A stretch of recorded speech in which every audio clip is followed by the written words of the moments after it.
نوة المكنسة تضرب الإسكندرية وسط تأهب واستعدادات. نوة المكنسة هي أول نوات الشتاء اللي بتتعرض لها محافظة اسكندرية، وهي واحدة من أصل 13 نوة بتتعرض لهم طول فصل الشتاء، وهتبدأ يوم الخميس 16 نوفمبر وبتستمر 4 أيام. وبرغم من قدومها بدري يومين إلا إنها بيصاحبها أمطار غزيرة ورياح شمالية غربية بتكنس البحر، وطبعاً ده سر تسميتها بالمكنسة. النوى ظاهرة مناخية بيحدث فيها هبوب شديد للرياح، وده بيثير اضطرابات للبحر، وممكن تشمل أمطار غزيرة بيتبعها سيول وارتفاع في موج البحر. وهي ظاهرة طبيعية مرتبطة بتغيرات الطقس وفصول السنة، وبتعتبر محافظة اسكندرية هي المحافظة الوحيدة اللي بتتعرض للنوات.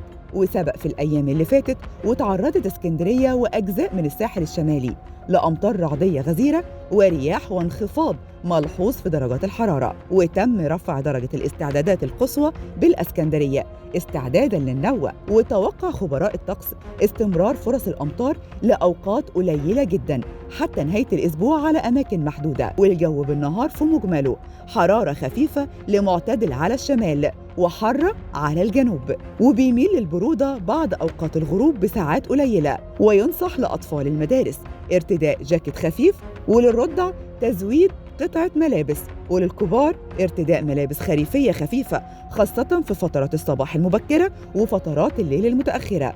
ورسمياً يبدأ فصل الشتاء 2023 في 22 ديسمبر وينتهي في 20 مارس. وكل عام وانتم طيبين. ما تنسوش تشتركوا في قناة مصر اليوم على يوتيوب وتفعلوا زر الجرس علشان يوصل لكم كل الأخبار أول بأول.